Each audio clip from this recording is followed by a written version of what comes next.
Dr. Craig, significant and well-attended debates have been continuing in your work. We're going to talk a little bit about some debates that you've had recently.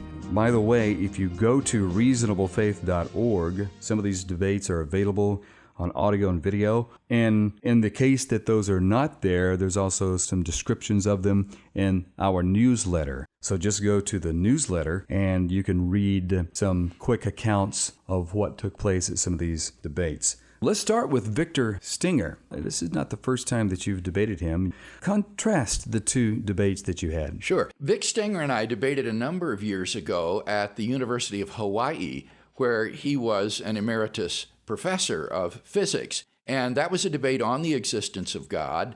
And it went very well. I think the Christian side emerged clearly victorious. Although Stenger, I understand, has in recent years done a little bit of revisionist history on the debate. But fortunately, the tape is available and anyone can watch the DVD to form his own opinion. But I was happy to have a rematch with him at Oregon State University for the Socratic Club at the university. And our topic again was the existence of God. And Stenger had published some more recent books since our previous debate, and so I took the time to read those or the relevant portions of them. God, the failed hypothesis, I believe, is one of them? Yes, that's right. That's right. And gives his reasons for thinking that God does not exist. And so I was prepared to respond to those arguments as well as to offer some arguments myself for God's existence. And he's a physicist. That's right. So I think the debate's probably centered on some of those points on the Big Bang and creation of the universe and so on? Well, I did bring up the cosmological argument based on the origin of the universe, but it was surprising, frankly, how weak Stenger was in his own area of expertise, in the physics. I think that since his retirement, he perhaps hasn't kept abreast of developments, and so as a result, he really had very little to say about the origin of the universe other than to appeal to the Hartle-Hawking model back from 1983 and didn't seem to be apprised of more recent developments. In this second debate, you changed it up a little bit just to keep things fresh. Right. Having been to India in February and had the experience of speaking on the existence of God there and noticing the very positive response I got to the ontological argument, I thought, well, let's try the ontological argument out in a debate. I have never done this before because the argument's so abstract that students are apt either not to understand it or to think that it's some kind of a trick. Mm-hmm. But I thought, well, why not? If it's part of a cumulative case, let's throw in the ontological argument. And then because of time constraints, I had to cut somewhere else. So I cut the fine-tuning argument and put in a short version of Leibniz's argument from contingency, that God is the best explanation for why there is something rather than nothing. And then I went with my usual moral argument and the argument from the historicity of Jesus' resurrection. So it did have some new elements in it, and those new elements, I think, made it a great deal of fun. After the debate, I ran into Stenger back at the hotel. He was in the bar having a drink, and he said to me, "You didn't use the same arguments this time." He said, yeah. You didn't use the fine-tuning argument. And I said, no, I thought I'd mix it up a little bit, make it fresh. And so he... No wonder he was having a drink. I mean, yeah, he was definitely off balance in the debate, I think. Well, he basically argued one thing. If God existed, he would provide good, objective evidence for his existence. Right. Which he hasn't, right, according to Stenger.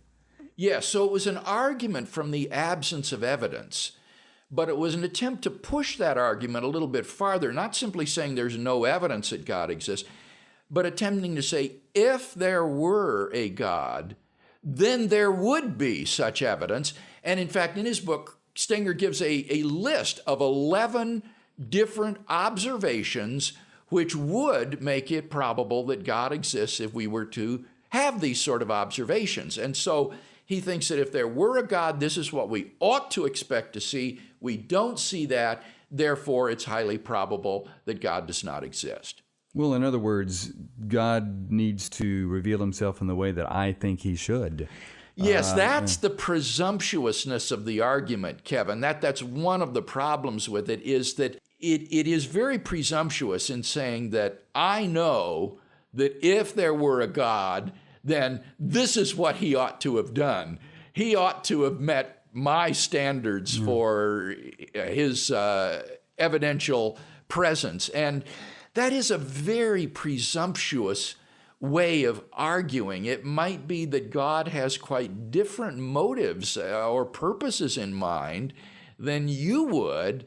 And in fact, I did attack that first premise, that if God existed, then he would provide good objective evidence to everyone of his existence. I gave 2 reasons for thinking that may not be true, but in a sense that was just an aside. I just said that in passing.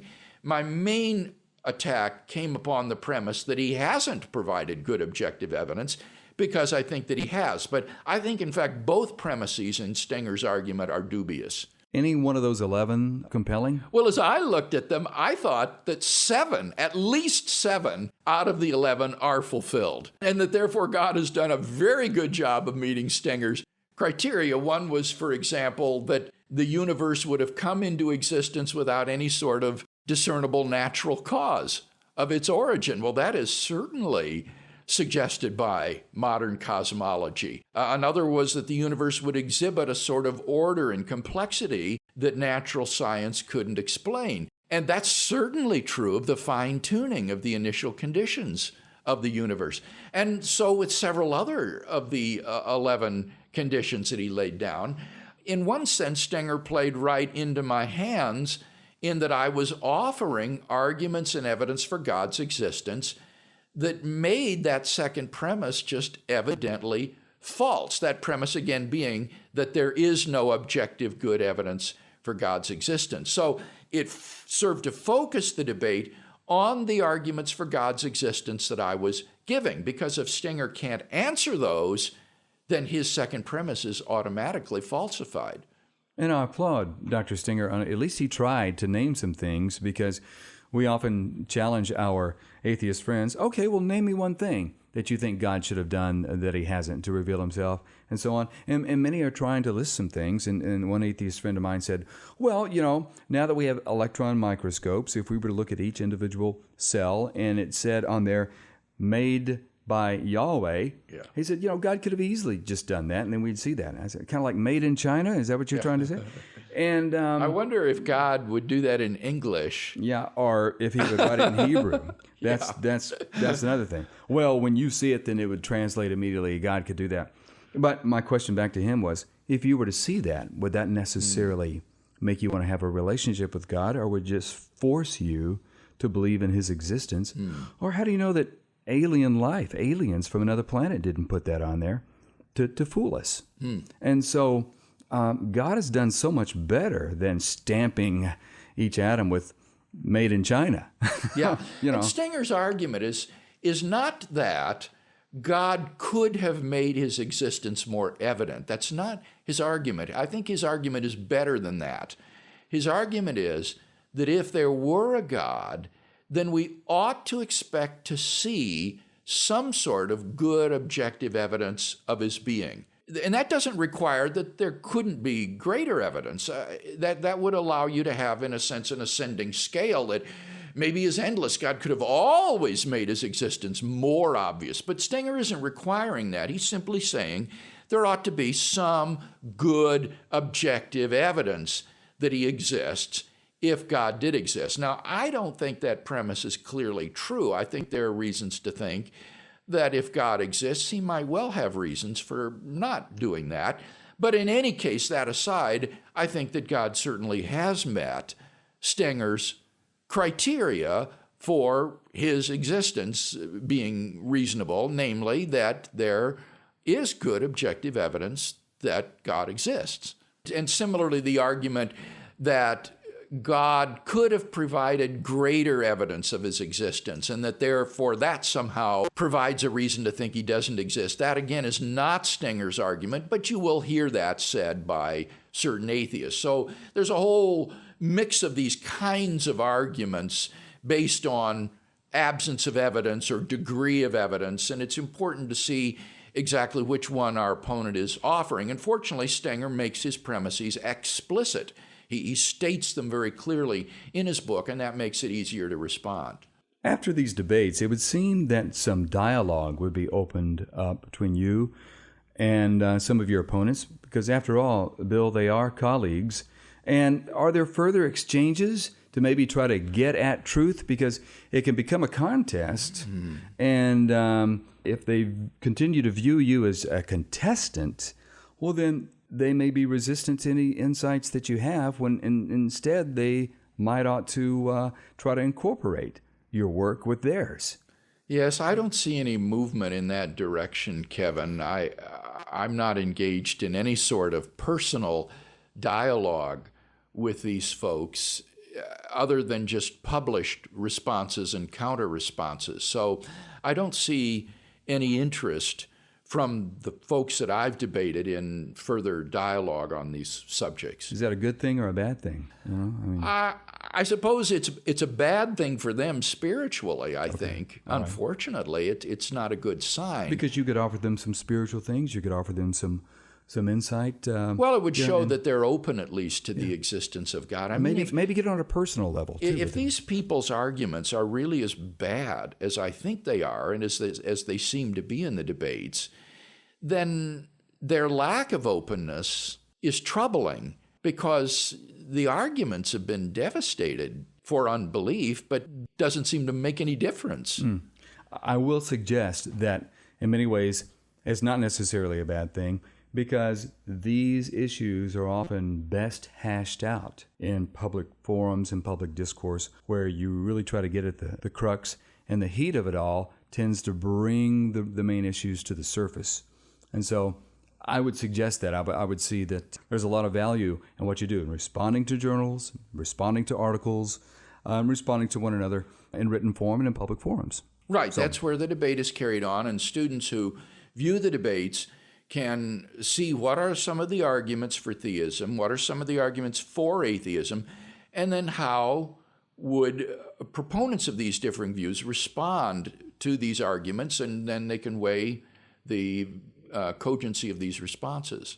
Dr. Craig, as we wrap up today, I do want you to mention your opportunity to speak to the professors at the Harvard Faculty Club. And when I heard you were going to do that, I did think of Daniel in the Lion's Den in one sense, because it's Harvard.